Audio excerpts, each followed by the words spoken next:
ការស្ទាវបែបនេះអាចបណ្ដាលឲ្យអ្នកមានអារម្មណ៍ដូចជាគ្មានសង្ឃឹមនិងមានបារម្ភច្រើនតែយើងអាចយកមេរៀនជីវិតពីស្ថានភាពនេះដើម្បីជួយឲ្យជីវិតប្រសើរឡើងមេរៀនជីវិត 1. ស្ទើរស្លាប់មិនមែនចុងចប់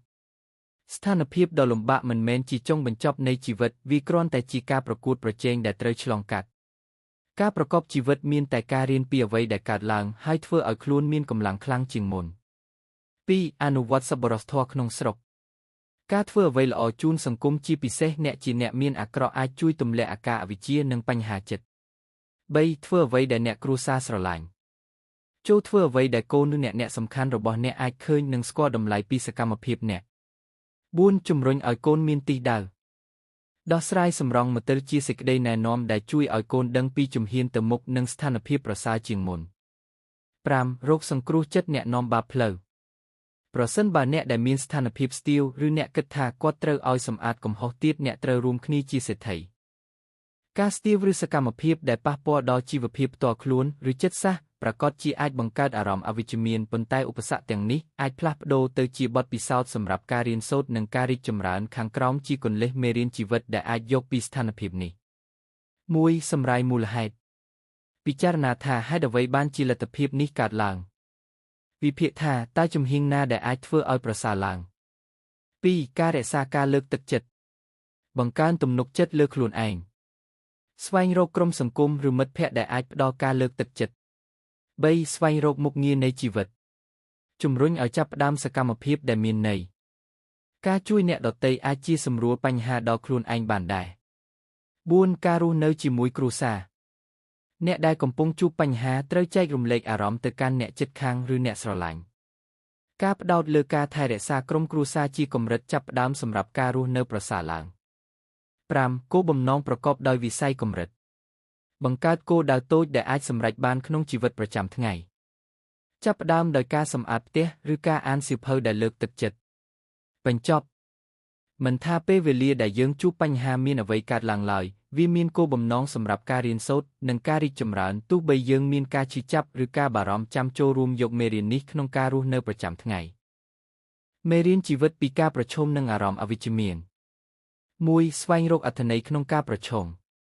ជីវិតពោរពេញទៅដោយឧបសគ្គវាប្រៀបដូចជាការធ្វើលំហាត់ប្រឹងប្រែងដើម្បីរឹងមាំជាងមុនពេលជួបនឹងភាពលំបាកអ្នកអាចសាកសួរខ្លួនឯងថាតើអ្វីដែលខ្ញុំអាចរៀនបានពីនេះ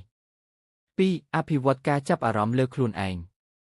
អារម្មណ៍អវិជ្ជមានអាចជាសញ្ញាបង្ហាញពីការតម្រូវឲ្យយើងយកចិត្តទុកដាក់លើសុខភាពផ្លូវចិត្តរបស់ខ្លួនចំណាយពេលមួយសម្រាប់ការកាយសម្ពាធដូចជាអានសៀវភៅធ្វើសមាធិឬចូលរួមសកម្មភាពដែលបំពេញចិត្ត 3. ទទួលស្គាល់និងស្វែងយល់ពីអារម្មណ៍ការមិនចងចាំអារម្មណ៍អវិជ្ជមានអាចបណ្ដាលឲ្យវាមានឥទ្ធិពលបែបអវិជ្ជមាននៅក្រោយដូច្នេះស្វែងរកចំណុចស្មោះត្រង់ជាមួយខ្លួនឯងអាចជួយបង្ហាញពីដំណោះស្រាយថ្មី 4. បង្កើតការគាំទ្រពីសហគមន៍ការតាក់ទងជាមួយមិត្តភ័ក្តិឬសមាជិកគ្រួសារអាចជួយសម្រួលអារម្មណ៍និងផ្ដល់ការលើកទឹកចិត្តក្នុងការរស់រានមានសេចក្តីសុខ 5. ការរក្សាថាមពលវិជ្ជមានផ្លាស់ប្ដូរទស្សនវិស័យអវិជ្ជមានទៅវិជ្ជមានតាមរយៈការប្រើប្រាស់ពាក្យដ៏ល្អឬការចងចាំសកម្មភាពជោគជ័យកន្លងមក 6. ធ្វើជាប្រយោជន៍ដល់អ្នកដទៃស្ថានភាពដែលអ្នកបានជួបអាចជា lesson ជាធម្មជាតិសម្រាប់អ្នកដទៃផងដែរដោយចែករំលែកបទពិសោធន៍អ្នកអាចស្ថិតក្នុងអារម្មណ៍ថាមានតម្លៃប្រសិនបើមានអ្វីដែលអ្នកចង់សួរឬចង់បន្ថែមសូមប្រាប់ខ្ញុំទៀតបាន